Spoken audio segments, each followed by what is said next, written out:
Good evening everyone.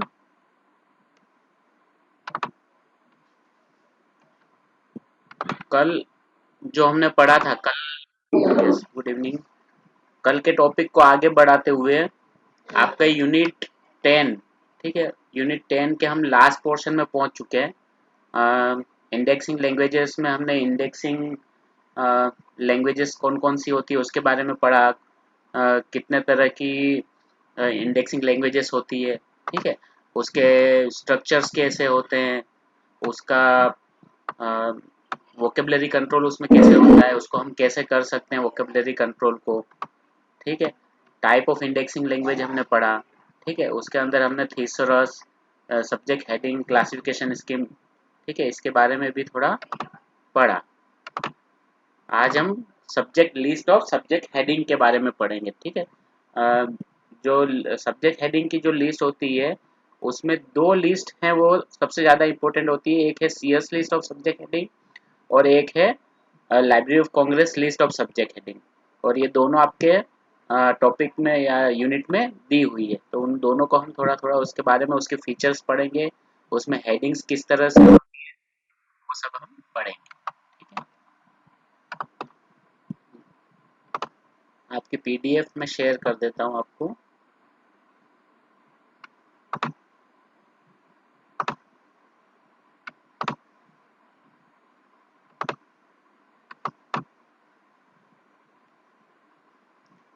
ठीक है, indexing language ये हमने सारा पढ़ लिया है। और हम थे 10.7 भी हमने पढ़ लिया है। आज हम 10.8 और 10.9 पढ़ेंगे, ठीक है। और विल ट्राई दैट आज आपका ये यूनिट कंप्लीट हो जाए।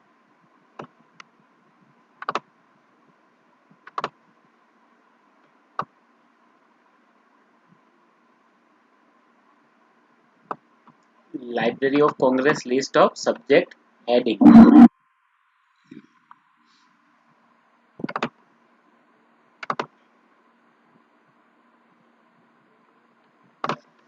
सब्जेक्ट हेडिंग के बारे में उसका जो बेसिक्स होता है वो हमने पहले ही पढ़ लिया है कि सब्जेक्ट हेडिंग क्या होती है, ठीक है। सब्जेक्ट हेडिंग एक क्या होती है, कंट्रोल वोकेबलरी होती है। और वो किस लिए यूज करती है, कैटलॉग्स में हम जब सब्जेक्ट हेडिंग ऐड करते हैं या बिब्लियोग्राफी में सब्जेक्ट हेडिंग ऐड की जाती है, तो उसके लिए subject list of subject heading को यूज किया जाता है, ठीक है। तो दो लिस्ट में से फर्स्ट लिस्ट है library of Congress list of subject heading. The library of Congress, जिसको हम LCSH भी कहते हैं, is used quite widely as a controlled vocabulary for catalog and for bibliography all over the world। सारी दुनिया में उसे यूज किया जाता है। अगर हम कैटलॉगिंग कर रहे हैं तब भी यूज होता है, और बिब्लियोग्राफी बनाई जाती है वहां भी उसका यूज किया जाता है, ठीक है। Andrea Cristadoro is the usually given credit, who for the first time in his book The Art of Making Catalog, published in 1856, pointed out that catalogers should provide a standard guide to the subject content of a book by giving it a heading, ठीक है। तो जो ये व्यक्ति थे Andrea क्रेस्टाडोरो, इन्होंने पहली बार, ये माना जाता है कि इन्होंने पहली बार अपनी बुक के अंदर, जिस बुक का नाम था, इनकी बुक इनकी बुक का नाम था the art of making catalogue, और ये 1856 में पब्लिश हुई थी। और इन्होंने अपनी बुक में ये कहा था कि जब हम कैटलॉगिंग करते हैं तो जो कैटलॉगर होता है उसे उस बुक के कंटेंट को रिप्रेजेंट करने के लिए एक स्टैंडर्ड टर्म प्रोवाइड करना चाहिए, ठीक है। In 1895, the first standard list of subject heading, entitled List of Subject Heading for Use in Dictionary Catalog, produced by a committee of American Library Association, of which C.A. Cutter, that is Charles M. E. Cutter, was a prominent member, was based on Cutter's principle, ठीक है। तो 1895 में American library association ने पहली बार एक list of subject heading बनाई, ठीक है। और उस सब्जेक्ट हेडिंग में चार्ल्स एमी कटर भी उसके मेंबर थे। और ये जो लिस्ट थी ये 3 बार रिवाइज हुई थी। ठीक है, इसके 3 एडिशन थे। 1895 में पहली बार पब्लिश हुआ, फिर 1898 में पब्लिश हुआ, फिर 1911 में पब्लिश हुआ। ठीक है, अपडेट होते रहे। In 1910 to 1914, when Library of Congress began publishing its list under the title Subject List used in the dictionary catalog of the Library of Congress, it was found unnecessary to continue ALA list.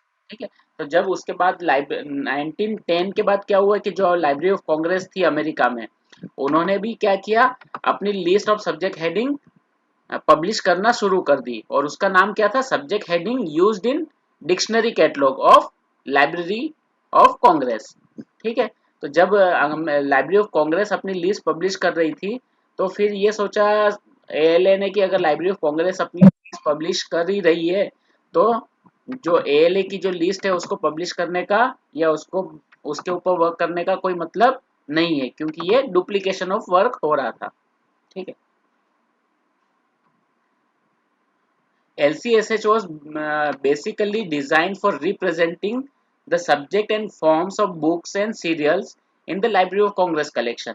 ठीक है, जिसे इसका नाम है library of Congress list of subject heading. तो इससे ये पता चलता है कि उसका बेस क्या था, उसको बनाने का बेस लाइब्रेरी ऑफ कांग्रेस ही था। लाइब्रेरी ऑफ कांग्रेस में जो भी डॉक्यूमेंट थे उस और जो भी सीरियल्स थे, ठीक है, उनके उनको ही बेस मान के ये लिस्ट प्रोवाइड की गई थी।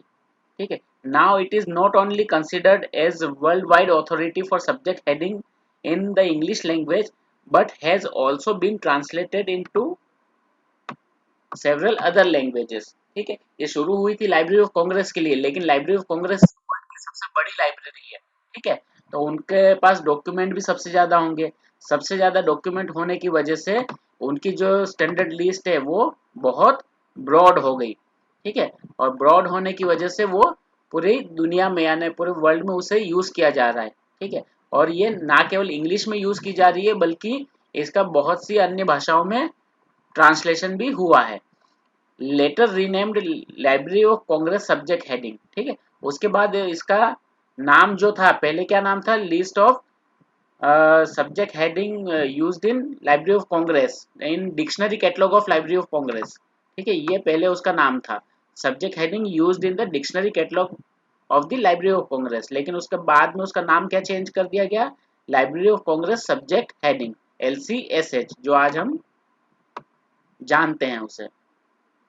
The list has been updated in many edition. ठीक है, तो ये जो लिस्ट थी ये कई बार एडिट हुई। It is available in various forms including hard copy, microfiche, CD-ROM and online through web. ठीक है, और ये बहुत सारे माध्यम से उपलब्ध है। ये हार्ड कॉपी भी उपलब्ध है, CD-ROM के थ्रू भी अपलोड अवेलेबल है और ऑनलाइन भी अवेलेबल है। Weekly list of editions are available through the web at www.loc Library of Congress gov। ठीक है, उनका एक URL दिया हुआ है, वहां पे ये वीकली अपडेट होता रहता है।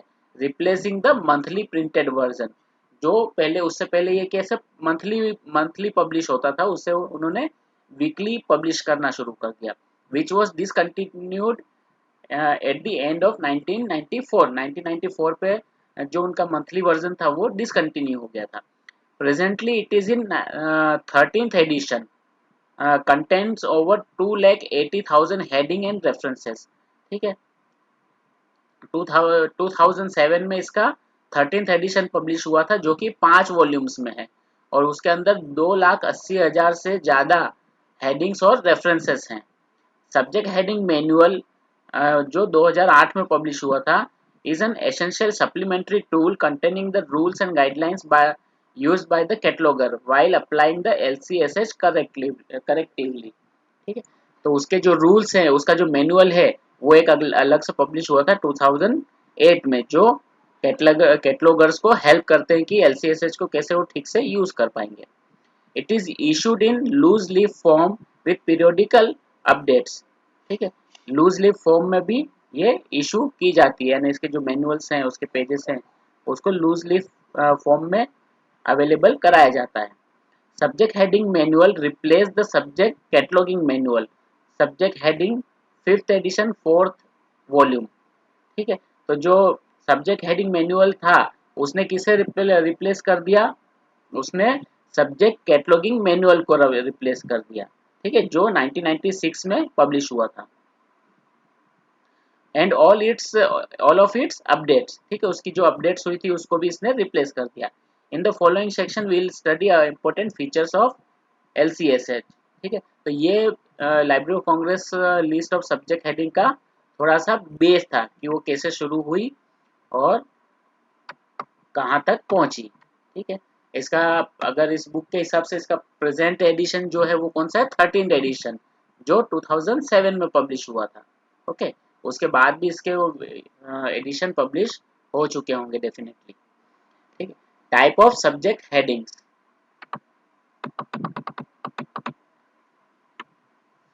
अब subject heading, list of subject heading है तो उसमें कितनी तरह की सब्जेक्ट हेडिंग्स होती है।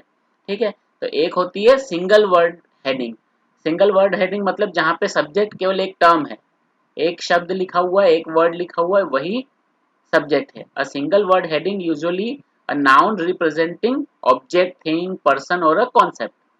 ठीक है, जैसे कि स्केटिंग या इलेक्ट्रो मेटलर्जी। ठीक है, ये सारे homographs are generally distinguished to avoid ambiguity by providing a noun और a phrase as parenthetical qualifier with the primary term. ठीक है, अब जहाँ पे सिनो होमोनियम्स आ जाते हैं तो वहां पे एक क्या प्रोवाइड किया जाता है, उसके साथ एक क्वालिफायर प्रोवाइड किया जाता है। जैसे यहाँ पे एग्जांपल दिया हुआ है। अब कंस्ट्रक्टिविज्म है, अब इसकी बहुत सारी मीनिंग होती है, अलग अलग सब्जेक्ट में इसके रेफरेंसेस अलग अलग होते हैं।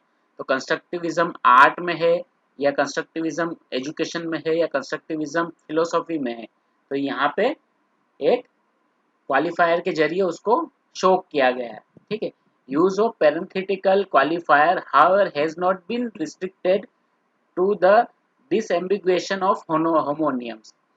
They have also been used to provide general contextual information. ठीक है, तो जो ये क्वालिफायर की बात की है कि क्वालिफायर जहाँ पे होमोनियम्स है तो उसकी मीनिंग को क्लियर करने के लिए एक क्वालिफायर का यूज किया जाता है। लेकिन क्वालिफायर का यूज केवल होमोनियम्स के केस में नहीं किया जाता है, बल्कि कुछ जर्नल टर्म में भी किया जाता है उसकी मीनिंग को कॉन्टेक्स्ट प्रोवाइड करने के लिए। ठीक है, जैसे यहाँ पे लिखा है कुकरी ब्रैकेट में ओनियंस, मैरिज, कैनन लॉज। ठीक है, तो यानी मैरिज की जो बात है, ठीक है, मैरिज एक विषय है लेकिन वो किस चीज के संदर्भ में है, तो वो लॉ के संदर्भ में। तो इस बुक में क्या होगा, लॉ मैरिज के रिलेटेड जो हैं वो लॉज वहां पे होंगे।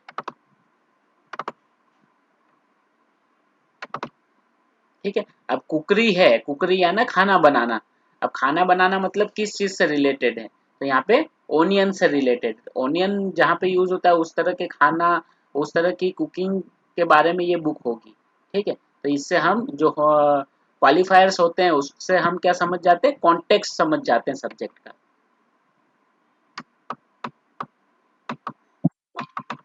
Then adjective phrase heading. ठीक है, एक सिंगल वर्ड हेडिंग हुई, दूसरी हुई एडजेक्टिवल फ्रेज हेडिंग। और ये फ्रेज हेडिंग, इन फ्रेज हेडिंग में क्या होता है, इनमें एडजेक्टिव भी होता है। ठीक है, adjectival phrase heading start with a modifier followed by a noun or noun phrase. The modifier may be an adjective or it may be a noun used as an adjective. ठीक है, तो यहाँ पे दो टर्म होते हैं। जब भी एडजेक्टिवल फ्रेज हेडिंग होगी तो फ्रेज जहाँ भी आ रहा है तो फ्रेज का मतलब वो है कि वहाँ पे एक से ज्यादा वर्ड्स हैं। ठीक है, तो उसमें जो सेकेंड वर्ड होगा वो क्या होगा, वो एक नाउन होगा, कॉमन नाउन होगा जिसका मीनिंग क्लियर नहीं होगा। लेकिन उसका जो उसका जो फर्स्ट वर्ड होगा, ठीक है, तो फर्स्ट वर्ड क्या होगा, मॉडिफायर होगा, या फिर वो टर्म, वो वर्ड उस कॉमन नाउन को एक कॉन्टेक्स्ट प्रोवाइड करेगा। ठीक है, तो इसमें भी कुछ अलग अलग वेरिएशंस हैं। ठीक है, तो एक है कॉमन एडजेक्टिव।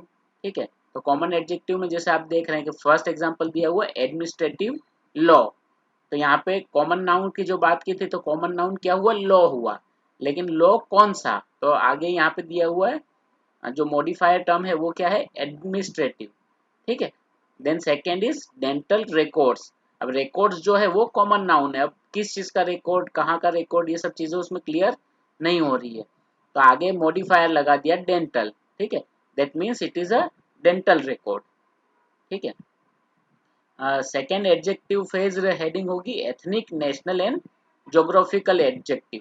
ठीक है, तो यहाँ पे एडजेक्टिव क्या होगा, यहाँ पे एडजेक्टिव होगा एथनिक ग्रुप, नेशनल ग्रुप और जोग्राफिक एरिया। ठीक है, तो यहाँ पे फर्स्ट एग्जांपल दिया हुआ अमेरिका, अफ्रीकन अमेरिकन लाइब्रेरियंस। ठीक है, तो जो इसमें कलेक्टिव नाउन है, कॉमन नाउन है, वो क्या है, लाइब्रेरियंस। लेकिन उसको स्पेसिफाई क्या कर रहा है, अफ्रीकन अमेरिकन, जो कि मॉडिफायर है। ठीक है, या एडजेक्टिव भी आप उसे कह सकते हैं।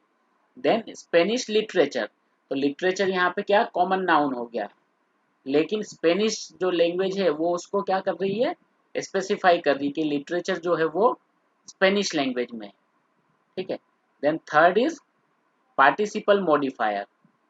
ठीक है, तो यहाँ पे एक कॉमन नाउन होता है, कॉमन नाउन होता है, और उसका किस तरह से यूज किया जाएगा। ठीक है, जैसे एंथ्रोपोलॉजी है, उसको किस तरह से, यानी उसकी थियरी है या प्रैक्टिकल है, तो यहाँ पे अप्लाइड टर्म यूज किया गया है उसको मॉडिफायर के रूप में। ठीक है, अब सेकेंड वाला जो एग्जांपल है वहां पे एड्स है। ठीक है, अब एड्स है, लेकिन किस तरह की एड्स है, वो हियरिंग एड्स है। ठीक है, तो ये क्या हुआ, ये पार्टिसिपल पार्टिपियल मॉडिफायर होंगे। ठीक है। Then common noun used as modifier. अब यहाँ पे जो मॉडिफायर होगा वो भी कॉमन नाउन की तरह यूज किया जाता है। ठीक है, अब फर्स्ट एग्जांपल देखिए, जहाँ पे पेट्स लिखा है, पेट्स क्या है, कॉमन कॉमन नाउन है, लेकिन उसके आगे जो हाउस होल्ड है वो खुद भी एक कॉमन नाउन है। ठीक है, हाउस होल्ड है, लेकिन वो क्या है वो क्लियर नहीं कर रहा है, तो दो कॉमन नाउन मिलके उस फ्रेज को या उस सब्जेक्ट को क्लियर करते हैं या स्पेसिफाई करते हैं। ठीक है, सेकंड जो एग्जांपल है उसमें माइक्रोस्कोप एंड इलेक्ट्रॉन, तो दोनों अगर देखा जाए तो वो दोनों कॉमन नाउन हुए। ठीक है, लेकिन दोनों कॉमन नाउन मिलके उस सब्जेक्ट कंटेंट को क्लेरिफाई कर रहे हैं। ठीक है। Then next proper noun used as modifier. ठीक है, तो अब जो यहाँ पे जो मॉडिफायर का काम कर रहा है वो क्या होगा, एक प्रॉपर नाउन।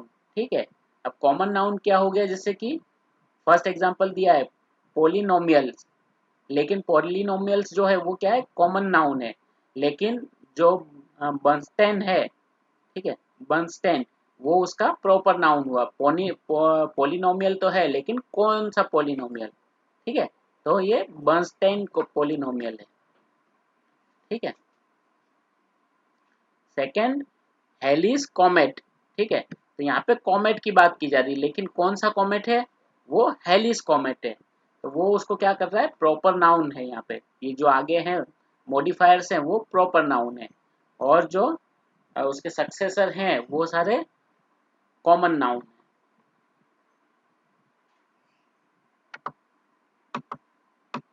ठीक है, नेक्स्ट जो उसका टाइप है वो है conjunctive phrase heading.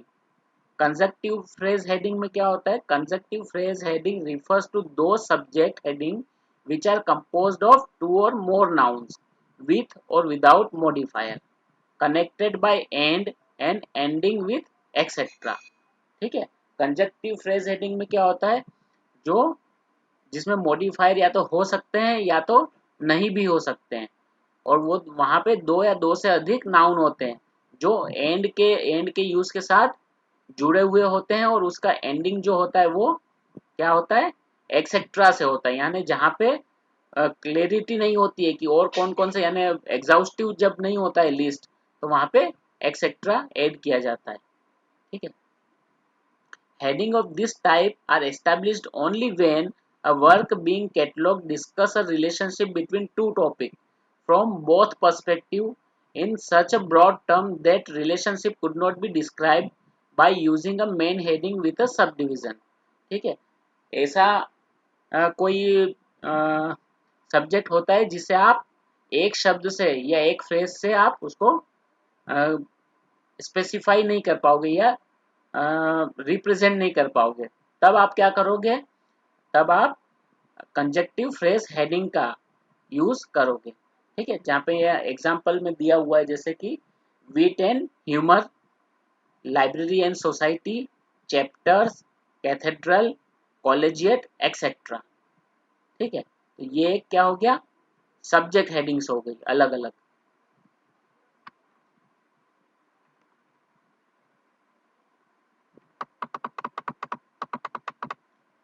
Then prepositional phrase heading, next is prepositional phrase heading.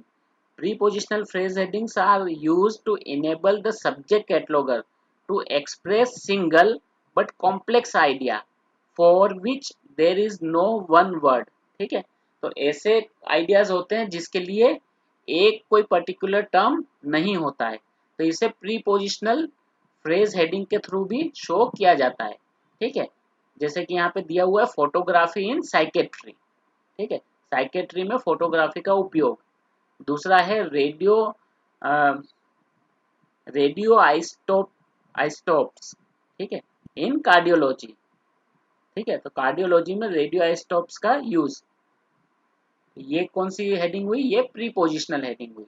ठीक है, नेक्स्ट इज इन्वर्टेड हेडिंग। तो इन्वर्टेड हेडिंग जैसे ये तो हम सबसे ज्यादा यूज करते हैं जब भी कोई नाम लिखते हैं, तो हम क्या करते हैं, नाम में सरनेम पहले कर लिखते हैं, फिर कॉमा करके नाम लिखते हैं, तो वो क्या हो गया, इन्वर्टेड फॉर्म ऑफ नेम हो गया। तो वैसे ही यहाँ पे कुछ सब्जेक्ट हेडिंग ऐसी होती है जिसको इन्वर्टेड फॉर्म में लिखना होता है, ताकि ये और स्पेसिफिकली रिप्रेजेंट की जा सके। ठीक है, जैसे यहाँ पे एग्जांपल दिया हो, प्रोवर्ब कोरियन। ठीक है, प्रोवर्ब्स हैं लेकिन कौन सी लैंग्वेज का है, दैट इज कोरियन है। ठीक है, एजुकेशन एलिमेंट्री, तो अगर हम इसको जनरल बोलेंगे तो कोरियन प्रोवर्ब कहेंगे या एलिमेंट्री एजुकेशन कहेंगे, लेकिन जब हम कैटलॉगिंग करते हैं तो वहाँ पे इसको इन्वर्टेड फॉर्म में हमें लिखना होगा। ठीक है, names of geographic feature have traditionally been inverted in order to place a significant word in the initial position instead of generic word. As of as for example, Lake Eric is formulated as Eric dash comma lake. ठीक है, so that is distinguished part of a name. Eric appears first. ठीक है, तो geographical space में भी इसी तरह किया जाता है।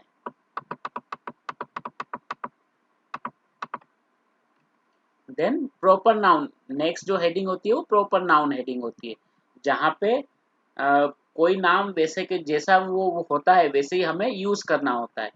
ठीक है, जैसे Bermuda island, Shakespeare William, Canadian psychology association, तो ये जो प्रॉपर नाउन्स होते हैं हमें उसे वैसे के वैसे ही यूज करना होता है, वहाँ पे हम ज़्यादा चेंज नहीं कर सकते। नेम को हम इन्वर्टेड जरूर कर सकते हैं वहाँ पे। ठीक है, बाकी हमें वैसे ही लिखना होगा। जैसे अगर इंडियन लाइब्रेरी एसोसिएशन है तो उस वो अगर विषय है तो हमें उसे इंडियन लाइब्रेरी एसोसिएशन ही लिखना होगा, उसमें हम ज़्यादा कुछ चेंज नहीं कर सकते। ठीक है, मिनिस्ट्री ऑफ एजुकेशन है तो हमें मिनिस्ट्री ऑफ एजुकेशन ही लिखना होगा, क्योंकि ये सारे क्या है, प्रॉपर नाउन है। ठीक है, सरदार वल्लभ भाई पटेल के बारे में अगर लिखना है तो पटेल कॉमा सरदार वल्लभ भाई, इसी तरह से हम उसको लिखेंगे।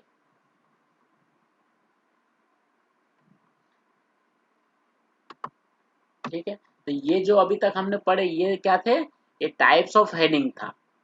ठीक है, कि LCSH में कितने तरह की हेडिंग है। ठीक है, तो वहाँ यहाँ पे हमने कौन कौन सी हेडिंग पढ़ी, सिंगल वर्ड हेडिंग, ठीक है, फिर adjectival phrase heading, then proper noun heading, then और कौन सी हेडिंग पढ़ी हमने, एनीवन?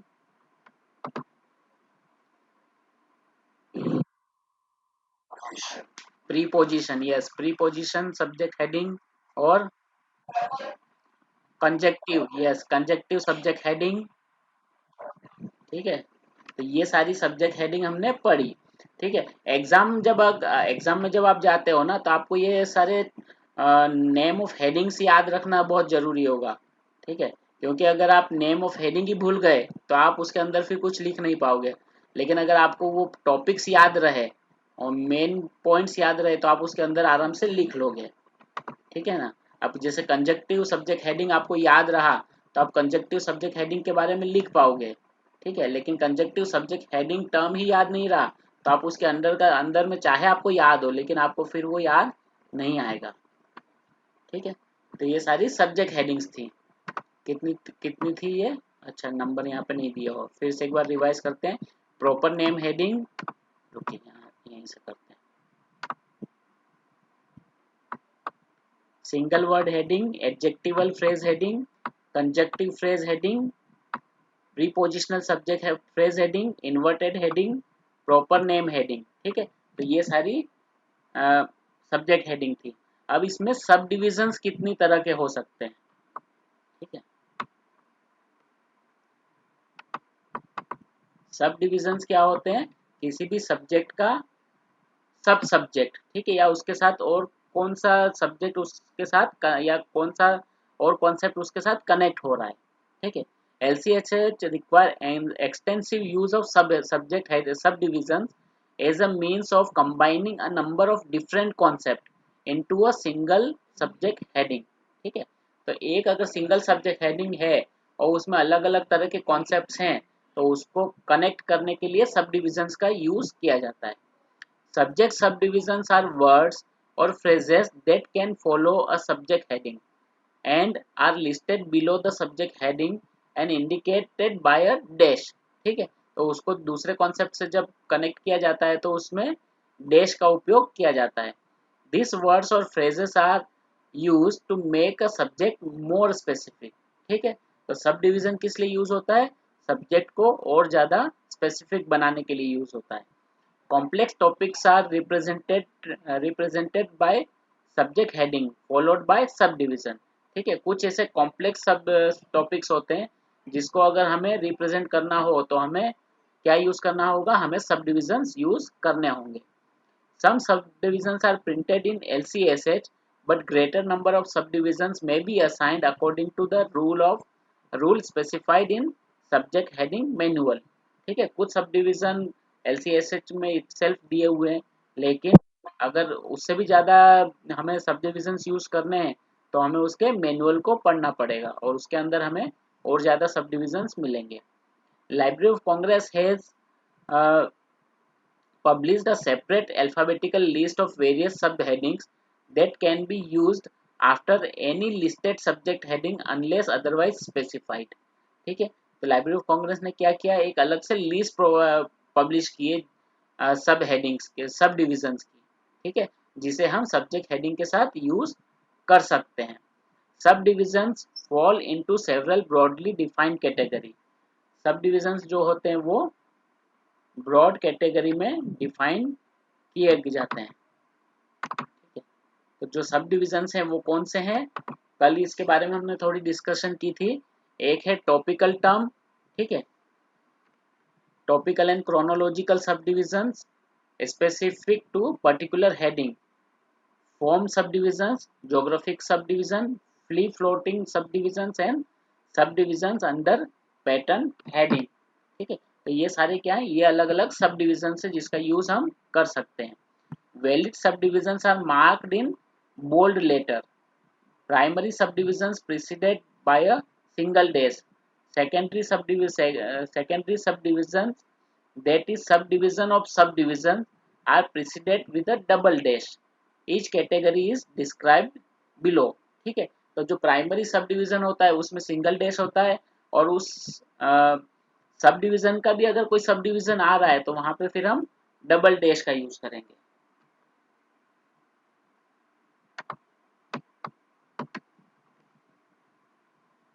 ठीक है। टॉपिकल सब डिविजन्स, सबसे पहला है topical subdivision. Topical subdivisions are used under the main heading और other subdivision to limit the scope of a concept expressed by the heading to a special subtopic, ठीक है। Such headings are displayed by a long dash in LCSH. If two subdivisions are used, there are two long dashes. For example women, ठीक है, women है, लेकिन अगर women के employment की बात की जा रही है तो विमेन डैश एम्प्लॉयमेंट, ठीक है।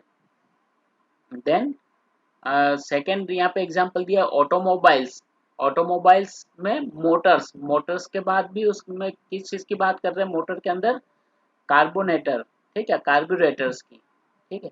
तो ऑटोमोबाइल्स है मेन टॉपिक, उसका सब पार्ट है मोटर्स, और मोटर का भी सब पार्ट है कार्बोरेटर, ठीक है। तो यहाँ पे तीन अलग अलग टर्म्स हैं। यहाँ पे ये एक तरह से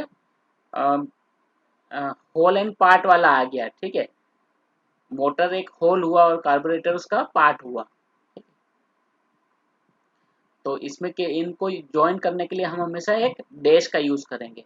the rule for their application are found in subject heading manual, ठीक है। इसको कैसे यूज करना है उसके जो रूल्स हैं वो सब्जेक्ट हेडिंग मैनुअल में दिए हुए होते हैं।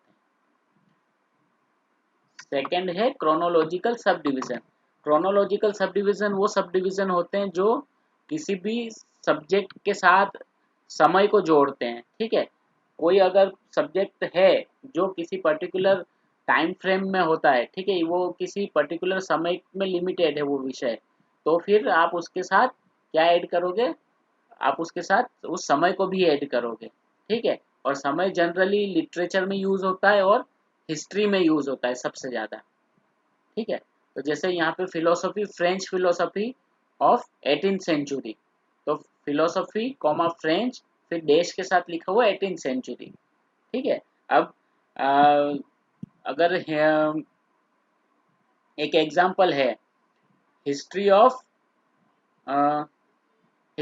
इंडिया ड्यूरिंग कंपनी रूल, ठीक है, कंपनी रूल, तो आप उसको कैसे लिखोगे, ब्रिटिश ईस्ट इंडिया कंपनी के रूल का जो पीरियड था उसके दौरान की वो हिस्ट्री है। तो उसमें आप क्या ज्योग्राफिकल दैट क्रोनोलॉजिकल टर्म क्या डालोगे, पता है, ठीक है। तो ब्रिटिश ईस्ट इंडिया कंपनी थी उसका अलग अलग पीरियड्स हैं, ठीक है, लेकिन 1717 1717 से उसे माना जाता है कि तब से उन्होंने अपने रूल को एस्टेब्लिश कर लिया था, ठीक है। तो 1717 टू उनका रूल कब खत्म हुआ ब्रिटिश ईस्ट इंडिया कंपनी का, एनीवन, भारत में ब्रिटिश ईस्ट इंडिया कंपनी का रूल कब खत्म हुआ, यस, ठीक है, 1857, उसके बाद सीधा हम वो उन्होंने क्राउन के अंडर में चला गया था देश, ठीक है। तो वहां पे हम क्या लिखेंगे 1717 टू 1857, ठीक है। तो ये उसको ये क्या हो गया क्रोनोलॉजिकल सब डिवीजन हो गया। तो वैसे ही क्रोनोलॉजिकल सब डिविजन किसी भी विषय में हो सकते हैं।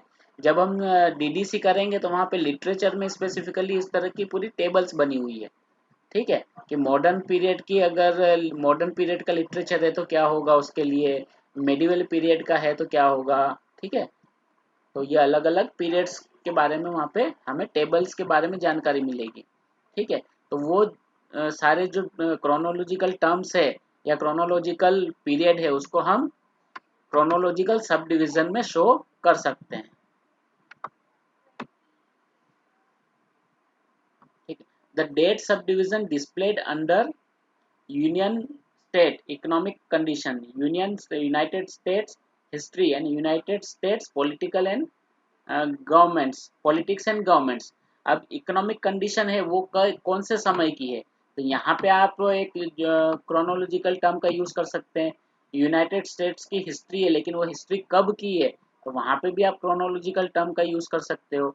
United state politics and governments, ठीक है, तो राजनीति की बात हो रही है उस एक यूएस की, तो लेकिन वो कौन से समय की है, तो उसको भी वहां भी आप क्रोनोलॉजिकल टर्म का यूज कर सकते हैं, ठीक है। Next is form sub division. अब फॉर्म सब डिवीजन जैसे हमने कल पढ़ा था कि फॉर्म क्या होता है, किसी भी डॉक्यूमेंट वो किस फॉर्म में है, ठीक है। और फॉर्म दोनों तरह का हो सकता है, या तो उसका फिजिकल फॉर्म किस तरह से है, ठीक है, या तो उसका कंटेंट का फॉर्म क्या है, ठीक है। तो अगर लिटरेचर में बात की जाए तो अगर वो लिटरेचर की अगर हम बात करेंगे तो वहाँ पे फॉर्म क्या होगा, वहाँ लिटरेचर का फॉर्म कौन सा है, वो पोइट्री है, वो ड्रामा है, फिक्शन है, शॉर्ट स्टोरीज है, एसेज है, लेटर्स है, ठीक है, ये क्या है, डायरी है, ठीक है, तो वो वहाँ पे फॉर्म हो गए, ठीक है। उसके अलावा और फॉर्म में क्या होंगे, जो बुक ली है हमने वो क्या एक डिक्शनरी है, वो एक पीरियोडिकल है, वो बिब्लियोग्राफी है, ठीक है, तो वो कि उसका फॉर्म क्या है, तो ये सारे फॉर्म्स होंगे। तो जब भी विषय एक अगर समझिए कि साइंस डिक्शनरी है, तो मेन वर्ड में यानी टॉपिकल टर्म में आ जाएगा साइंस एंड फॉर्म में आ जाएगा डिक्शनरी, तो इससे ये क्लियर होगा कि ये साइंस की डिक्शनरी है, ठीक है। तो इस तरह से हम फॉर्म सब डिवीजन को यूज करेंगे।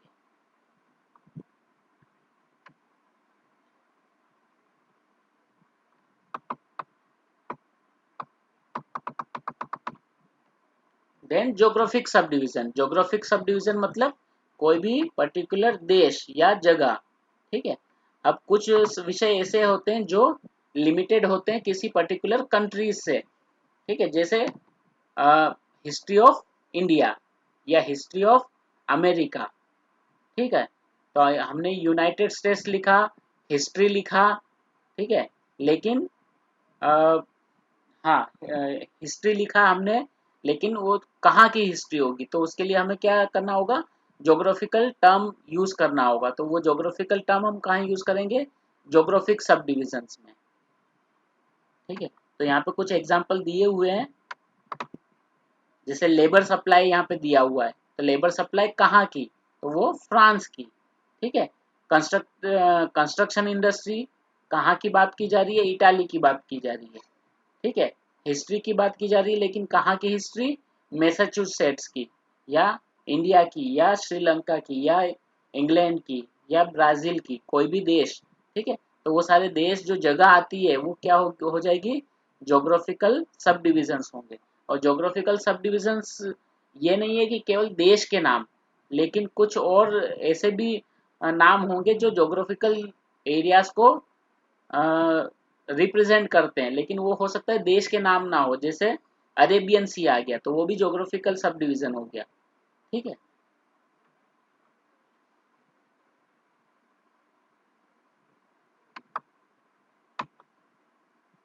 Then free floating subdivisions. There are a number of identical subdivisions that can be applied in specifically defined situation to primary heading and won't have a separate authority record for each heading and subdivision combination. The five broad group of free floating subdivisions are general under class of person and ethnic group, under name of corporate bodies, persons and families, under place name, and entries controlled by pattern heading. All free floating subdivisions are listed in free floating subdivision in alphabetical index, published annually by Library of Congress. It is a useful tool for libraries, indicating the various subdivisions that can be used after any listed subject heading, unless otherwise specified. ठीक है, तो free floating सब divisions क्या होंगे, जो पहले से कहीं एक्सप्लेन किए हुए नहीं होते हैं, ठीक है, उसे आप कहीं भी यूज कर सकते हैं जहां पे आप उसकी जरूरत समझें, ठीक है। तो फ्री फ्लोटिंग और ये 5 ग्रुप में होता है, ठीक है। तो एक एक होगा class of person and national ethnic group, एक होगा कॉर्पोरेट बॉडीज, एक होगा पर्सन एंड फैमिलीज, एक होगा प्लेस के नेम्स एंड, और एक होगा entries control by pattern heading, ठीक है। तो ये 5 ग्रुप हैं फ्री फ्लोटिंग सब डिविजन्स के, जो और इसके अंदर भी जो सब्जेक्ट्स यूज होते हैं उसकी भी list library of Congress publish करती है।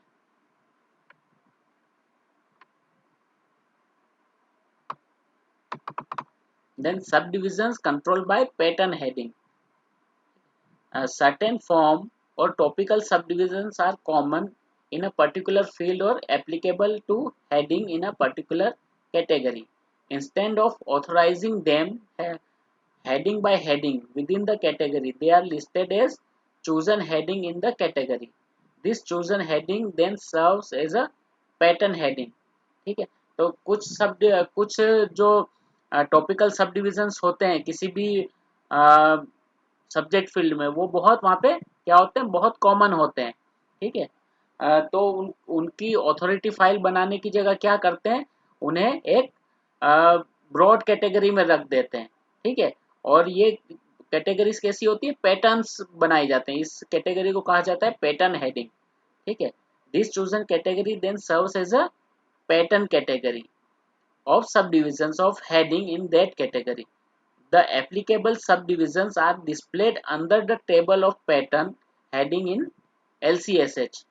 The subdivision listed under a pattern heading may be transferred and used with another heading in the same category even though the combination does not appear in LCSH. ठीक है, तो जो pattern heading होते हैं वो उसी कैटेगरी के दूसरे सब्जेक्ट हेडिंग के साथ भी यूज हो जाते हैं, चाहे वहां पे उसको दिया गया है या नहीं दिया गया है। ठीक है, तो यहाँ पे जैसे कुछ एग्जांपल भी दिए हुए हैं। ठीक है, for example a set of sub division being developed under cancer and tuberculosis. The pattern finding for the category disease. ठीक है, तो जो डिसीज है यहाँ पे पैटर्न क्या है, डिसीज पैटर्न हो गया।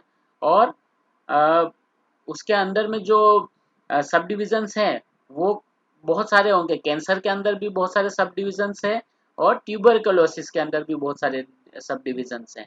ठीक है, तो बहुत बार क्या होगा, ट्यूबरकुलोसिस के सब डिविजन्स कैंसर में भी यूज कर सकते हैं। ठीक है, जहाँ पे हमें उसकी जरूरत होती है। The sub division established either of these pattern heading may be used as subdivision under any heading belonging to disease if it is appropriate। ठीक है, तो जो इसके पैटर्न्स हैं वो हम दूसरी डिसीज के साथ भी ज्वाइन कर सकते हैं अगर उसका यूज वहां पे सही हो रहा है तो।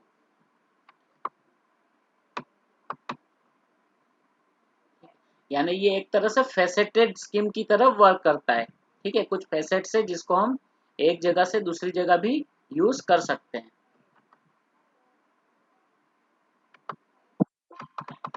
Then entry structure. अब अगर ये सारे उसके टाइप्स थे, ठीक है, अब सब डिविजन्स के बारे में हमने पढ़ लिया, उसकी हेडिंग के टाइप के बारे में पढ़ लिया, अब उसकी एंट्री कैसे की जाती है LCSH में, उसके बारे में हम थोड़ा पढ़ेंगे।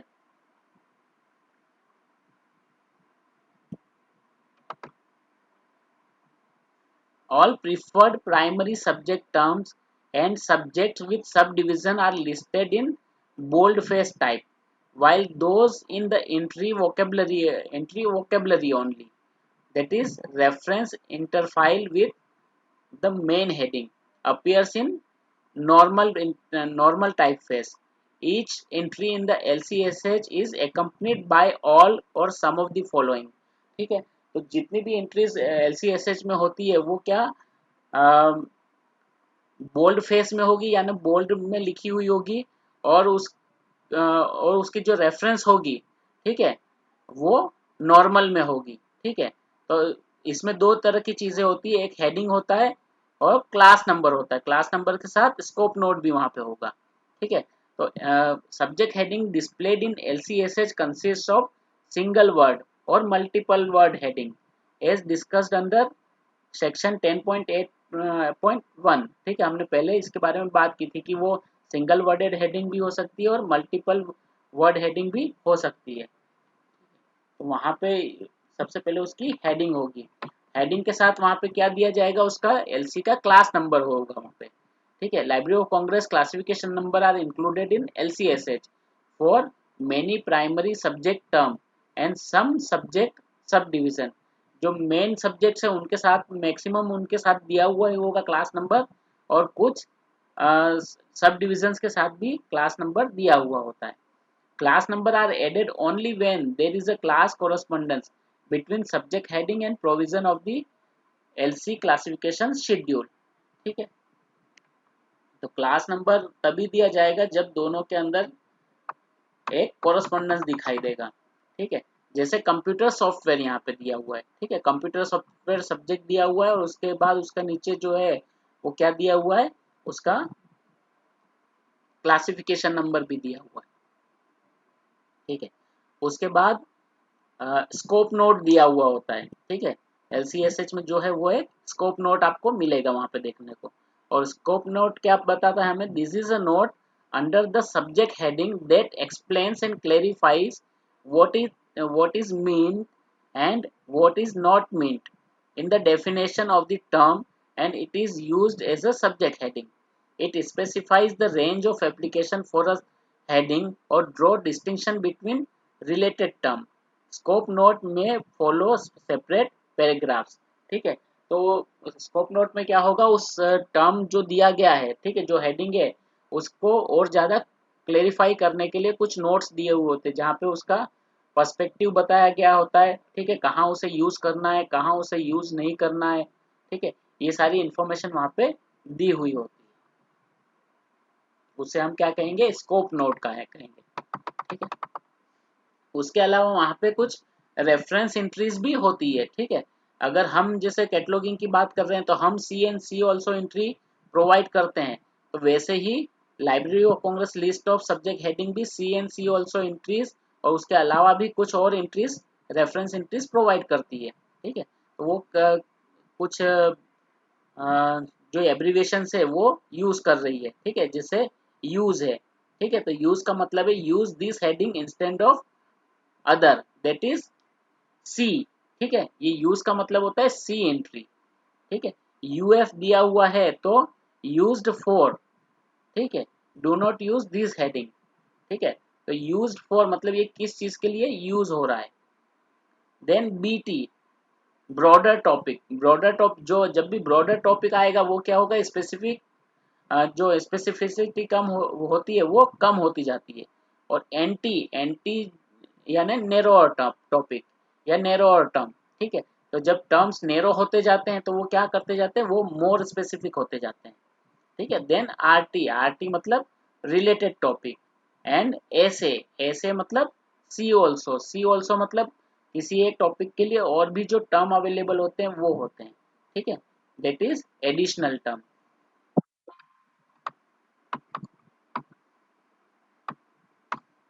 ठीक है। अब देखिए यहाँ पे एक टर्म यूज किया गया है कार और ब्रैकेट के अंदर ऑटोमोबाइल्स, ठीक है। अब यहाँ पे रेफरेंस एंट्री क्या दी हुई है, यूज ऑटोमोबाइल्स, ठीक है, यूज ऑटोमोबाइल्स। तो इसका मतलब ये है कि हमें कौन सा ये टर्म यूज करना है, हमें ऑटोमोबाइल्स टर्म का यूज करना है, ठीक है। और उसके बाद नीचे क्या लिखा हुआ है, इधर ऑटोमोबाइल्स दिया हुआ है, उसके नीचे भी ये बता रहे हैं कि it is used for car automobiles, ठीक है। तो अगर कोई ये कंफ्यूजन में है कि ऑटोमोबाइल्स है तो क्या वो कार के लिए आएगा या नहीं आएगा, तो उसके लिए भी ऑटोमोबाइल टर्म को यूज किया गया है, ठीक है। In the catalogue the use and UF can be translated into see references, ठीक है। तो इस जो सी रेफरेंसेस है वही मैंने जैसे कहा था कि वही यूज रेफरेंसेस है,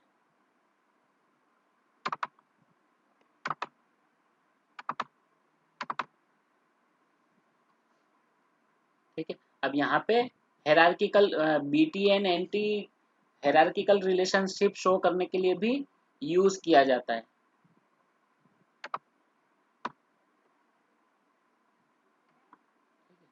अब जैसे कि यहाँ पे देखिए, vehicles, transportation and motor vehicle, ठीक है। अब व्हीकल का ब्रॉडर टर्म क्या हुआ, ट्रांसपोर्टेशन, और नैरो टर्म क्या हुआ, मोटर व्हीकल, ठीक है। व्हीकल के टाइप्स होते हैं, तो व्हीकल के टाइप्स अलग अलग तरह के हो सकते हैं व्हीकल्स, ठीक है। तो मोटर व्हीकल उसका किसका टाइप हुआ, व्हीकल का, तो व्हीकल क्या हो गया, उसका ब्रॉडर टर्म हो गया, है ना।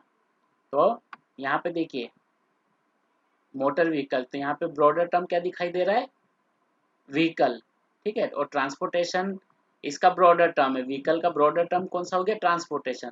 तो ट्रांसपोर्टेशन में नैरो टर्म कौन सा होगा, व्हीकल होगा, ठीक है।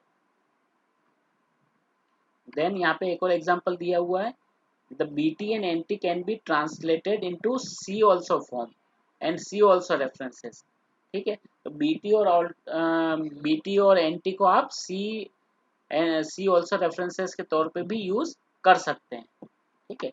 जैसे कोई ट्रांसपोर्टेशन में सर्च कर रहा है तो हम ये कह सकते हैं सी ऑल्सो व्हीकल, या कोई व्हीकल में सर्च कर रहा है तो हम उसको कह सकते हैं सी ऑल्सो मोटर व्हीकल। ठीक है।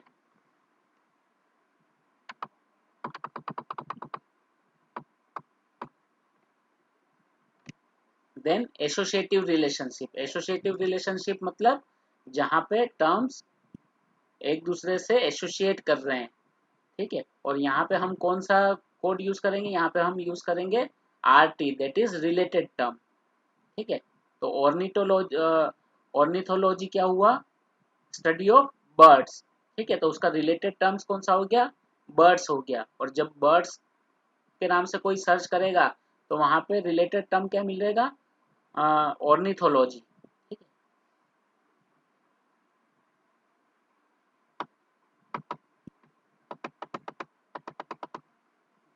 देन जनरल रेफरेंसेस, तो जनरल रेफरेंसेस में कौन सी रेफरेंसेस है, सी ऑल्सो रेफरेंसेस है। ठीक है। जैसे यहाँ पे एग्जांपल दिया हुआ है wood working industries, see also name of specific industries. ठीक है। तो अब वुड वर्किंग इंडस्ट्रीज के ऊपर कोई सर्च कर रहा है, तो अगर कोई स्पेसिफिक वुड वर्किंग इंडस्ट्री के नाम से भी हमारे पास डॉक्यूमेंट है तो हम उसको क्या कहेंगे, see also name of specific industry, यानी वो वैसा लिखना नहीं है, वहां पे एक पर्टिकुलर जो इंडस्ट्री है उसका नाम हम लिख सकते हैं। ठीक है। तो ये जनरल रेफरेंसेस होगा। जैसे कि अगर मोर स्पेसिफिकली मैं आपको बताऊं, तो कोई अगर सर्च कर रहा है पेट्रोलियम इंडस्ट्री पे, तो आप वहां पे सी ऑल्सो करके सी सी also Reliance industries, see also BPCL या भारत पेट्रोकेमिकल, सी ऑल्सो इंडियन ऑयल कॉरपोरेशन, तो इस तरह से आप उसको डायरेक्ट कर सकते हैं।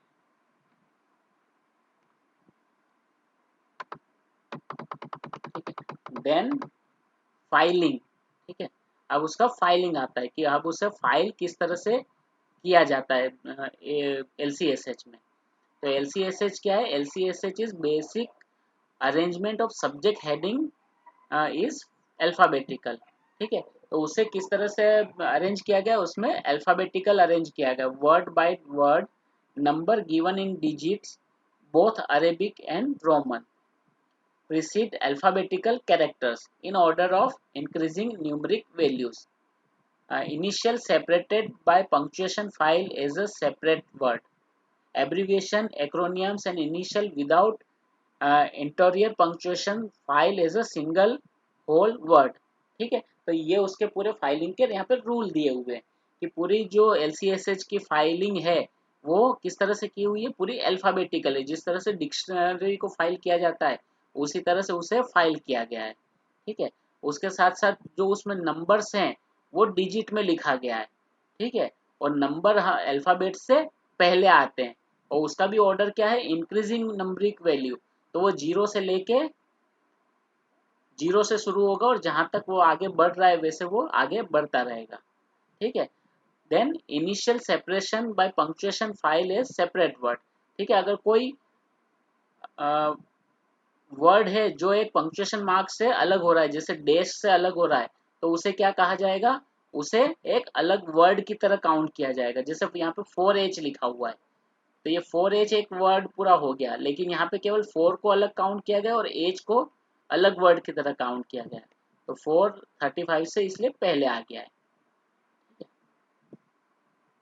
उसके अलावा अगर कोई एब्रीविएशन है या एक्रोनियम्स है तो उसे हम एक्रोनियम्स की तरह काउंट नहीं करेंगे, बल्कि उसे सिंगल होल वर्ड की तरह यूज किया करेंगे। ठीक है। जैसे यहाँ पे ACI टेस्ट लिखा है, तो ACI यानी ACI का एब्रीविएशन नहीं करेंगे, यहाँ पे उसे ACI को ही एक वर्ड की तरह काउंट करेंगे। ठीक है। तो ये इसका फाइलिंग ऑर्डर है। LC subject heading which contains subordinate elements preceded by one or more dash get arranged as below। ठीक है।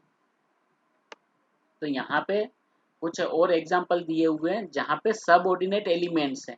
अब यूनाइटेड स्टेट्स यहाँ पे टॉपिकल टर्म है, और यूनाइटेड स्टेट्स के किस एस्पेक्ट की हम बात कर रहे हैं, तो वो फॉरेन रिलेशंस की बात कर रहे हैं। ठीक है। अब फॉरेन रिलेशन कब के हैं, टू 1945 या 1945 तक के हैं या 1945 के बाद के हैं। ठीक है, अब फॉरेन रिलेशन के एग्रीमेंट के बारे में है या फॉरेन रिलेशन किसी एक पर्टिकुलर देश के साथ फॉरेन रिलेशन है। ठीक है, तो ये इस तरह से हम अलग अलग कॉन्सेप्ट्स को इसमें जोड़ सकते हैं। All subdivisions identified by dashes file ahead of inverted qualifier। ठीक है, जितने भी ये जो हैं सब डिविजन्स हैं डेसेस के बाद जो आते हैं वो इन्वर्टेड क्वालिफायर से पहले होते हैं। ठीक है, इन्वर्टेड क्वालिफायर उसके बाद में होते हैं। ठीक है, which are punctuated by commas. Inverted qualifier में हमेशा कॉमास होते हैं। Inverted qualifier in turn file ahead of qualifier in parenthesis. तो इन्वर्टेड जो क्वालिफायर होते हैं वो ऐसे क्वालिफायर जो पेरेंथेसिस यानी ब्रैकेट में होते हैं वो उससे पहले फाइल किए जाते हैं। Last of all come phrases which starts with primary terms. ठीक है, और उसके बाद में वो वाले फ्रेजेस आएंगे जो प्राइमरी टर्म के साथ शुरू होते हैं। ठीक है, यहाँ पे जैसे एग्जाम्पल दिया हुआ है, देखिए चिल्ड्रन सबसे पहले डैश वाला आया। ठीक है, डैश वाले के बाद में इन्वर्टेड वाला आएगा, इन्वर्टेड वाले के बाद में पैरेंथेसिस में जो है वो आएगा। ठीक है, उसके बाद में ये वाला कौन सा है, एनीवन, चिल्ड्रन एंड एनिमल। ये कौन सी टाइप ऑफ सब्जेक्ट हेडिंग है, हमने पढ़ी थी ना। यस, ठीक है, तो ये, हाँ ठीक है, ये कंजक्टिव है। और उसके बाद ये कंजक्टिव है या फिर प्रीपोजिशनल है, ये दो। चिल्ड्रन इन लिटरेचर कौन सा हुआ फिर। ठीक है, तो ये दोनों में देख लीजिएगा, एक कंजक्टिव है और एक प्रीपोजिशनल है। ठीक है, तो इस तरह से ये उसका फाइलिंग ऑर्डर है। यहाँ पे जो दिया हुआ है ये देखेंगे आप कि अलग अलग तरीके की जो टर्म्स हैं। ठीक है, डैश वाला सबसे पहले आता है, उसके बाद इन्वर्टेड आएगा, उसके बाद जो पेरेंथेसिस वाला आएगा क्वालिफायर वाला, उसके बाद कंजक्टिव एंड प्रीपोजिशनल, ये सब आएंगे। ठीक है, तो इस तरह से उसको फाइल किया जाता है एक उसके जो फाइलिंग ऑर्डर है उसमें। मेरिट्स एंड डेफिशिएंसी यानी इसके advantages and disadvantages. Then the strongest aspect of LCSH is that it represents subject heading of a national library, one of the richest national library of the world। ठीक है, तो कोई भी हम system use करते हैं तो उस सिस्टम को का सबसे ज्यादा बेनिफिट क्या होता है कि उसे कौन यूज कर रहा है। ठीक है, तो LCSH का सबसे बड़ा बेनिफिट ये है कि इसे लाइब्रेरी ऑफ कांग्रेस यूज कर रहा है। ठीक है, जो दुनिया की सबसे बड़ी लाइब्रेरी है। ठीक है, तो उसी से उसका एक स्टैंडर्ड हमें पता चल सकता है कि उसे दुनिया की सबसे बड़ी लाइब्रेरी यूज कर रही है। Okay, the administrative and managerial machinery LC has made it possible for LCSH stand out as an undisputed leader among almost all aspect of library development. ठीक है, तो लाइब्रेरी ऑफ कांग्रेस जैसे कि बहुत बड़ी लाइब्रेरी है। ठीक है, और उसके बाद फिर एडमिनिस्ट्रेटिव ऑफ मैनेजरियल मशीनरी भी है, यानी इतने लोग हैं जो एडमिनिस्ट्रेटिव काम में इन्वॉल्व होते हैं, मैनेजरियल काम में इन्वॉल्व होते हैं, और उनका जो वर्क होता है, उनका जो अटेम्प्ट होता है, उसकी वजह से LCSH एक बहुत ही reputed list of subject heading बन गई है। In addition to the printed edition LCSH is now available in different formats. LCSH बहुत सारे अलग अलग फॉर्मेट्स में अवेलेबल है, जैसे हमने बात की थी कि CD-ROM में भी अवेलेबल है, ये प्रिंटेड में भी अवेलेबल है, ऑनलाइन एक वेबसाइट के फॉर्म में भी ये अवेलेबल है। A number of bibliographic utilities allow searching by LCSH। बहुत सारी बिब्लियोग्राफीज ऐसी होती है जो LCSH के फॉर्म में उन्होंने इस अपनी बिब्लियोग्राफी को अरेंज किया होता है, यानी उसके सब्जेक्ट हेडिंग LCSH से दिए हुए होते हैं। The prominent examples are research libraries information network RLIN. ठीक है, Washington library networks on online catalog with access by subject. ठीक है, तो आर्लिन भी जो है वो library of Congress list of subject heading use करता है। वॉशिंगटन लाइब्रेरी नेटवर्क भी library of Congress list of subject heading use करता है। ठीक है, तो ये ऐसी बहुत सारे प्रोमिनेंट ऑर्गेनाइजेशन हैं जो library of Congress list of subject heading को यूज करते हैं। With all this strength and reputation, library of Congress has yet to publish a statement of principles for subject cataloguing system.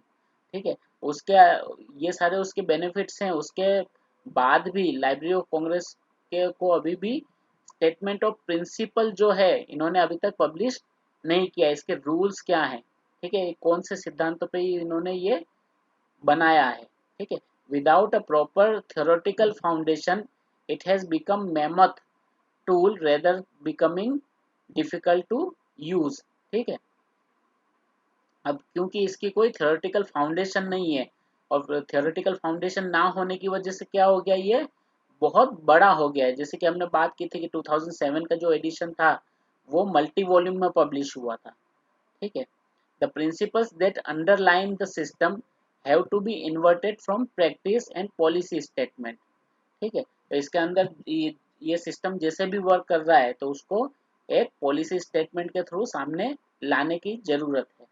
Very often, LCSH is criticized on the ground of its outdated terminology, illogical syntax, and general inefficiency for precise subject retrieval. ठीक है, बहुत बार इसे इसकी outdated terminology के लिए, illogical syntax के लिए और इसकी इनएफिशिएंसी, प्रिसाइज सब्जेक्ट रिट्रीवल की इनएफिशिएंसी के लिए भी इसको क्रिटिसाइज किया जाता है। Its limitations are that it would it would meet the subject cataloging required only for micro document। ठीक है, तो इसकी लिमिटेशन क्या है कि इसका जो यूज है वो मैक्रो डॉक्यूमेंट के लिए ही किया जाता है। It is its use as a bibliographical list therefore can not be extended index micro documents. इसीलिए इसका जो यूज है वो माइक्रो डॉक्यूमेंट तक एक्सटेंड नहीं हो पा रहा है। Consists of all these drawbacks, more intensive efforts are underway at LC to modernize its subject heading system and systemize the existing tools। ठीक है, इन सब ड्रॉबैक के बाद भी लाइब्रेरी ऑफ कांग्रेस में इसके ऊपर काम चल रहा है। इसको और ज़्यादा सिस्टमेटिक बनाए जाने पे उनके प्रयत्न जारी हैं। Many of its new features recently introduced represent steps in this direction। For the foreseeable future, Library of Congress list of subject heading gives every sign of retaining its vitality and prominence of subject access to library collection। ठीक है, तो इसका जो collection है और उसका जो use हो रहा है तो उससे ये हमें दिखाई दे रहा है कि फ्यूचर में भी इसका यूज वैसे ही चलता रहेगा और वो एक महत्वपूर्ण लिस्ट ऑफ सब्जेक्ट हेडिंग बन के तैयार रहेगी। ठीक है, ये list of library of Congress list of subject heading हो गया आपका। ये आपको समझ में आ गया ना, इसमें हमने सब्जेक्ट हेडिंग किस तरह से होती है वो हमने पढ़ा। ठीक है, उसके अलावा सब्जेक्ट हेडिंग किस तरह से बनाई जाती है वो हमने पढ़ा। ठीक है, उसके बाद उसकी फाइलिंग किस तरह से होती है वो हमने पढ़ा। ठीक है, तो यानी library of Congress list of subject heading के जितने भी फीचर्स थे वो हमने पढ़ लिए। देन जो दूसरी लिस्ट ऑफ सब्जेक्ट हेडिंग है वो है CS list of subject heading.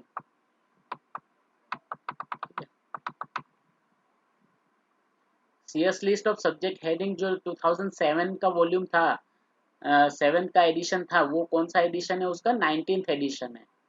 ठीक है, और सीएस लिस्ट किसके नाम पे बनाई गई थी, इसे जिसने फर्स्ट बार कंपाइल किया था जिसका नाम था मिनी अर्ल सीयर्स। ठीक है, इसको सबसे पहले मिनी अर्ल सीयर्स ने बनाया था, उसी के नाम पे इसका नाम Sears list of subject heading रखा गया है। ठीक है, और इसके भी काफ़ी सारे यानी LCSH से भी इसके ज़्यादा एडिशन पब्लिश हो चुके हैं। The reform of SLSH began in 15th edition with display of heading and their relationship using standard subdivision, namely NT, BT, RT, UF, use and ऐसे। ठीक है, जो CS library of Congress list of subject heading में जो concepts use किए जा रहे हैं एब्रीविएशन, वो CS लिस्ट में भी यूज किए जाते हैं। Likewise, subject heading in the SLSH, like LCSH, subject heading in SLSH consist of variety of forms ranging from single word। तो यहाँ भी बहुत सारी अलग अलग तरह की एंट्री आपको मिलेगी। ठीक है, जो सिंगल वर्ड होगी, फ्रेज वाली होगी, कॉमन यूजेस के ऊपर डिपेंड होगी। ठीक है, और इसकी जो सब्जेक्ट हेडिंग्स है, वो इसकी सब्जेक्ट हेडिंग भी LCSH की तरह ही अलग अलग तरह की सब्जेक्ट हेडिंग है। ठीक है, जैसे सिंगल वर्ड हेडिंग। ठीक है, अब इसको मैं फिर से नहीं पढ़ रहा हूँ। ठीक है, सिंगल वर्ड हेडिंग आपको पता है। ठीक है, सेकेंड इज फ्रेज हेडिंग।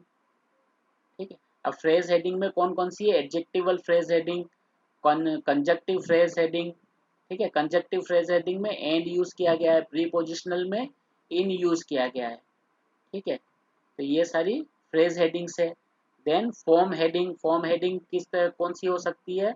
ये डिक्शनरी है, एल्मनक है, डायरेक्टरी है, एनसाइक्लोपीडिया है, क्या है? उसके बाद लिटरेचर में वो पोएट्री है, ऐसे है, ड्रामा है, वो क्या है? ठीक है, वो फॉर्म हेडिंग हो गया। Then geographic heading. Geographic heading कैसे शुरू होती है? किसी देश के नाम से शुरू होती है, दैट इज जोग्राफिक हेडिंग। उसके बाद प्रॉपर नेम्स। ठीक है, प्रॉपर नेम्स भी एक हेडिंग की तरह वर्क करते हैं, यानी प्रॉपर नेम्स मतलब प्रॉपर नाउन। ठीक है, किसी व्यक्ति का नाम, किसी ऑर्गेनाइजेशन का नाम, किसी शहर का नाम, वो सारे क्या होंगे? प्रॉपर नाउन्स होंगे।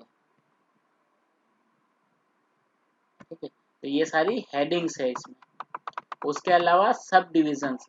सब डिविजन्स भी इसमें भी उसी तरह से सब डिविजन्स काम करते हैं जो LCSH में है।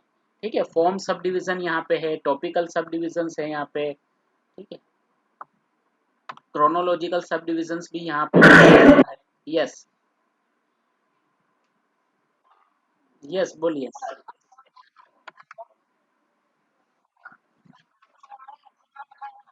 हम्म,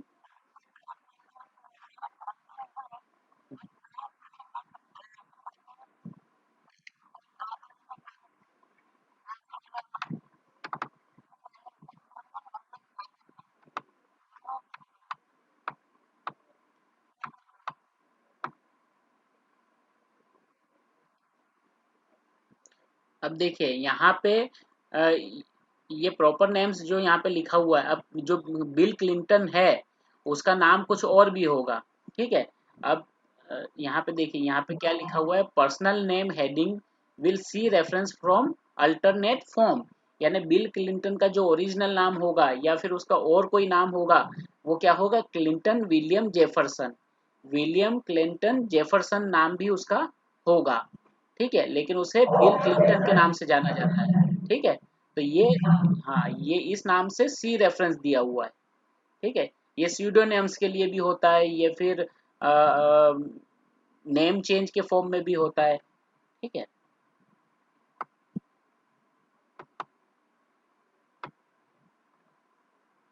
ठीक है, रेफरेंसेस भी इसमें भी वही होती है।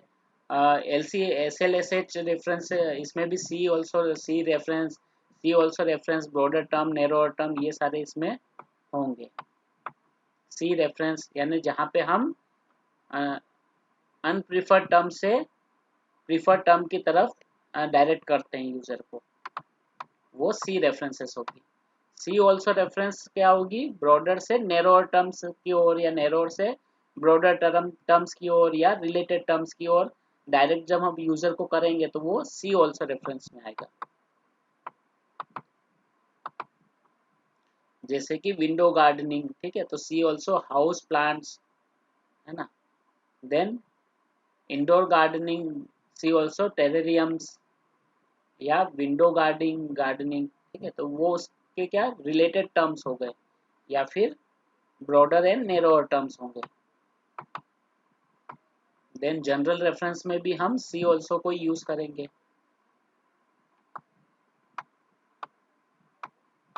अब इसका फाइलिंग ऑर्डर जो है, filing of entries SLSH follows ALA filing rules.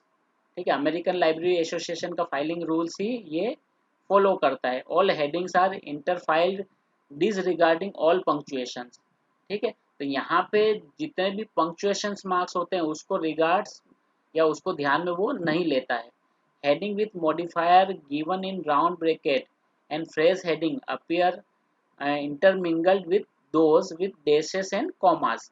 ठीक है, तो ये सारे मिक्स हो जाते हैं यहाँ पे, क्योंकि किसी भी पंक्चुएशन मार्क को ध्यान में नहीं लिया जाता है, इसीलिए जो चाहे उसमें डैश हो, चाहे उसमें कॉमा आ रहा है, चाहे वहाँ पे ब्रैकेट आ रहा है, तो उन सब चीज़ों को ये ध्यान में नहीं लेता, इसलिए वो सारे क्या हो जाता है, इंटरमिंगल्ड हो जाती है। Although this straightforward alphabetical arrangement may appear to be less logical than one used with punctuation। ठीक है, अब इन्होंने इंटरमिंगल कर दिया तो ये कभी कभी क्या लगता है, ये लॉजिकल नहीं लगता है कि हर तरह की जो टर्म्स है वो मिक्स हो रहे हैं। But increasing use of computers in libraries and the wish to adhere with standard rule have prompted the practice to adhere with standard rule, which have prompted the editor of SLSS to adopt the ALS rule for filing। ठीक है, अ, लेकिन ठीक है, अब ये less logical तो लग रहा है, लेकिन कंप्यूटर का जो यूज़ हो रहा है, ठीक है, कैटलॉगिंग के लिए या लाइब्रेरीज में जो कंप्यूटर का यूज़ बढ़ गया है, तो उन्होंने लाइब्रेरी ये जो SLSH में उन्होंने कौन सा रूल फॉलो किया है, अमेरिकन लाइब्रेरी एसोसिएशन का रूल फॉलो किया है। ठीक है, तो उस रूल को वो स्ट्रिक्टली फॉलो कर रहे हैं। ठीक है, उसको उन्होंने एक स्टैंडर्ड रूल की तरह लिया है।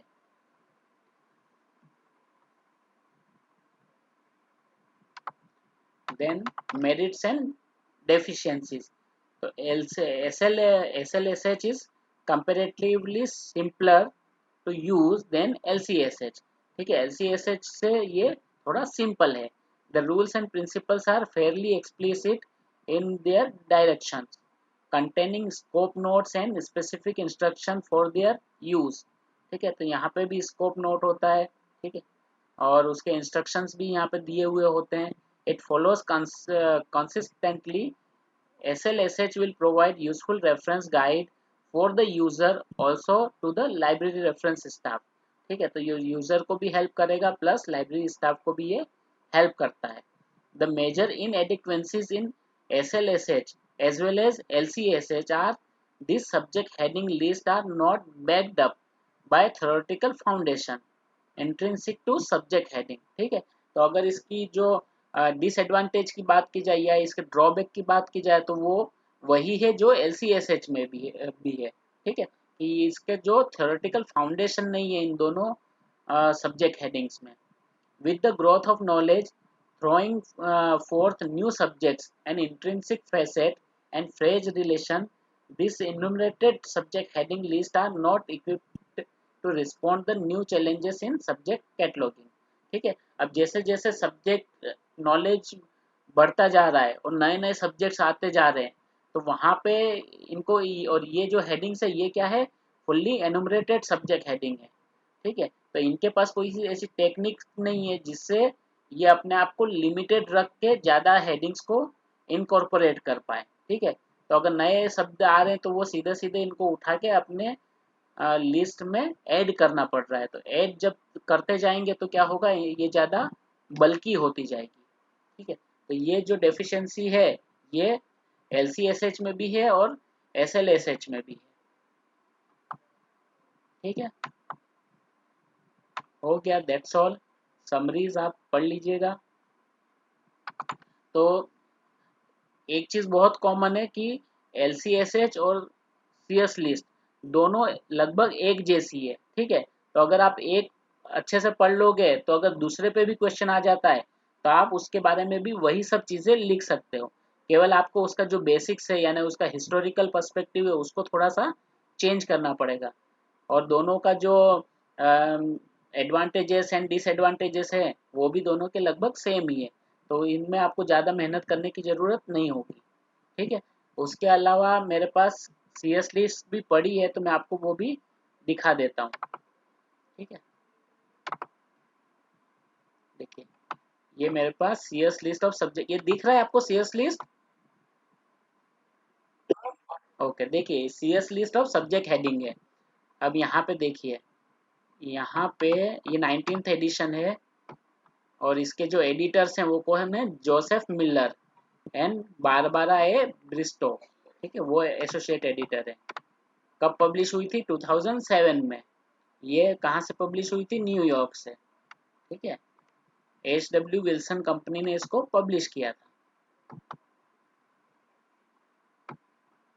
कंटेंट्स, इसके प्रिंसिपल्स दिए हुए हैं, ठीक है। बाकी कुछ थ्योरी दी हुई है कि सब्जेक्ट हेडिंग, सब्जेक्ट कैटलॉगिंग का पर्पस क्या होता है, किसी चीज, किसी वर्क का सब्जेक्ट कैसे डिटरमाइन करेंगे, स्पेसिफिक एंट्रीज क्या है, डायरेक्ट एंट्रीज क्या है, ठीक है। टाइप्स ऑफ सब्जेक्ट हेडिंग में देखिए, topical heading, form, geographic and names, ठीक है। ग्रामर इसकी कैसे वर्क करती है, ठीक है। इसके फॉर्म में सिंगल नाउन के single noun, compound heading, adjective with nouns, phrase heading, ठीक है। सभी तरह के अलग अलग हेडिंग्स के बारे में यहाँ पे लिखा हुआ है। सब डिविजन्स के बारे में लिखा हुआ है, सारे सब डिविजन्स हैं।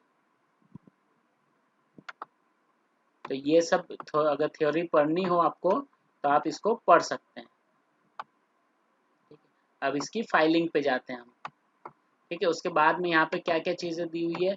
List of cancelled and replacement heading, ठीक है। कुछ ऐसे टर्म्स होते हैं जो पुराने हो चुके होते हैं, जिनको यूज नहीं किया जा रहा होता है, और उसकी जगह नए टर्म्स के द्वारा उन सब्जेक्ट को जाना जाता है। तो वो पुराने जो शब्द हैं उनको कैंसिल करके उसकी जगह किसी नए शब्द को इनकॉर्पोरेट किया जाता है। तो उसकी भी लिस्ट यहाँ पे दी गई है, ठीक है। इसमें कौन कौन से सिंबल्स यूज हैं उसकी भी लिस्ट यहाँ पे दी हुई है। और लास्ट में 1 पेज नंबर से पूरी लिस्ट शुरू होती है।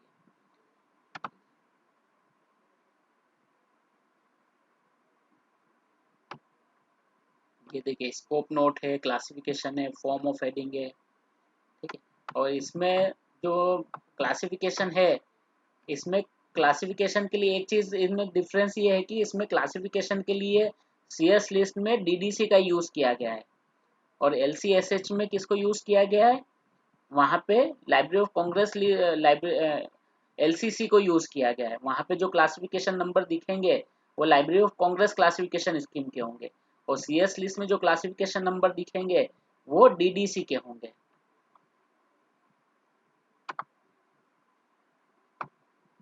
ठीक है, फाइलिंग किस तरह से की गई है उसके बारे में भी यहाँ लिखा है।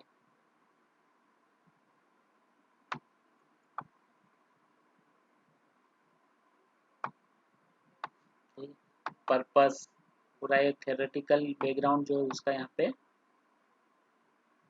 दिया हुआ है। सब्जेक्ट हेडिंग के टाइप्स कौन कौन से हैं, ठीक है। देखिए, एलिवेटर्स की जो बात कर रहा था ना मैंने, एलिवेटर्स नॉट लिफ्ट्स, मतलब जो लिफ्ट है उसको CS लिस्ट में यूज नहीं किया गया है, यहाँ पे एलिवेटर्स यूज किया गया है, ठीक है। और इसके अंदर जो इंग्लिश यूज की गई है वो कौन सी इंग्लिश यूज की गई है? अमेरिकन इंग्लिश यूज की गई है।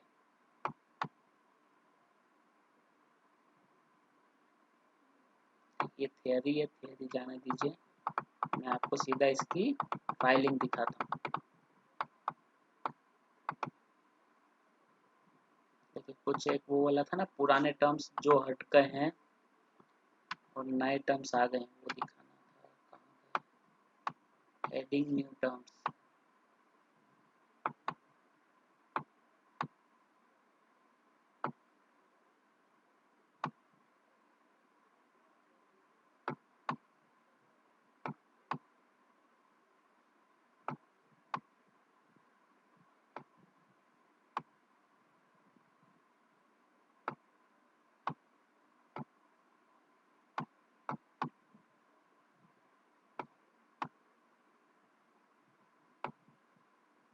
देखिए ये जो टर्म्स हैं ये कैंसिल किए गए।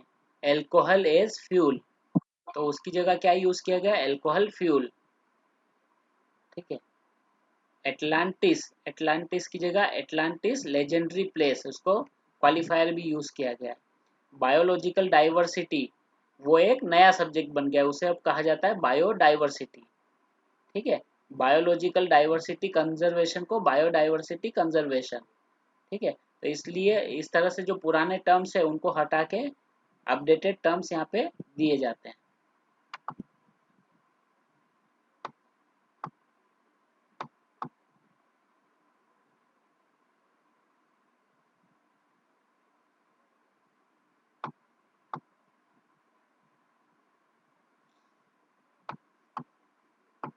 ठीक है, यहाँ पे सिंबल जो यूज किए गए UF use for see also broader term, narrow term, related term. और जो ब्रैकेट स्क्वायर ब्रैकेट में लिखे होते हैं वो हेडिंग जो होती है वो पुरानी हेडिंग है, उनको अब यूज नहीं करना है। ठीक है, अब देखिए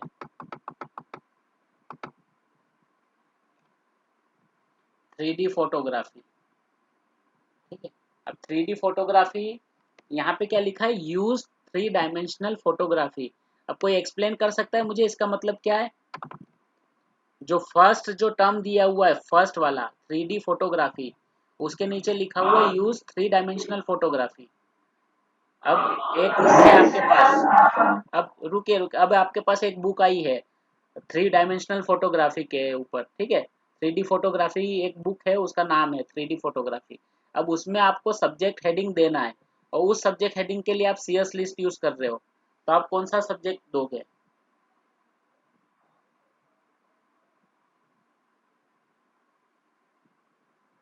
दीपाली बोलिए, हाँ बोल रहे थे ना आप?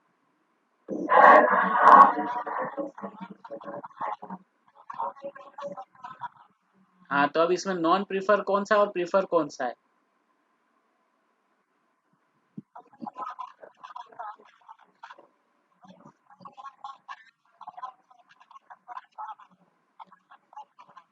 कौन सा? हाँ, वो क्या है, प्रीफर्ड है या नॉन प्रीफर्ड है? Okay, good. ठीक है, तो यूज लिखा हुआ है, उसके बाद जो टर्म लिखा हुआ है वो प्रीफर्ड टर्म है, और वो किसकी जगह यूज हो रहा है, वो 3D फोटोग्राफी के लिए यूज हो रहा है।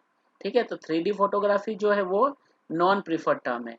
उसके बाद यहाँ पे कौन सा सेकेंड टर्म कौन सा आया, 4H क्लब्स। ठीक है, अब वहां पे देखिए उसका क्लासिफिकेशन नंबर भी पीछे दिया हुआ है 630.6। ठीक है, अब 4H क्लब को यूएफ मतलब, यूएफ मतलब, हाँ, तो it is use for 4H club.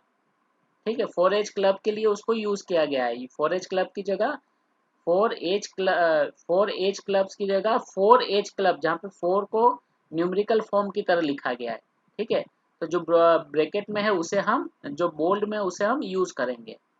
ठीक है, और उसका ब्रॉडर टर्म भी दिया हुआ है, देखिए वहां पे agricultural societies, agricultural society and teaching. ठीक है, देन 4 जुलाई, वो फिर से वही non preferred term and preferred term.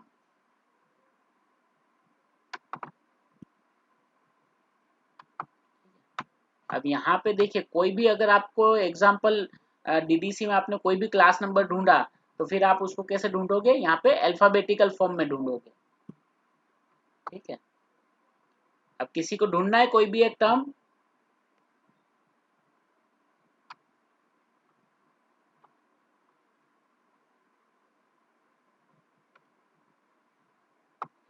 तो यहाँ पे ये पूरी उस तरह से पूरी बुक है जिसमें केवल सब्जेक्ट्स ही हैं और कुछ नहीं मिलेगा आपको।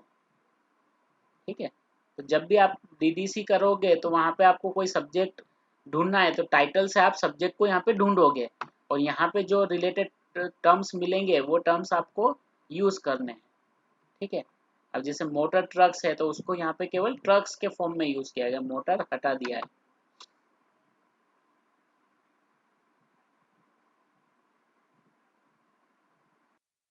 ठीक है, ये एक ही पूरा वॉल्यूम है, एक ही वॉल्यूम में Z तक सारे टर्म्स हैं।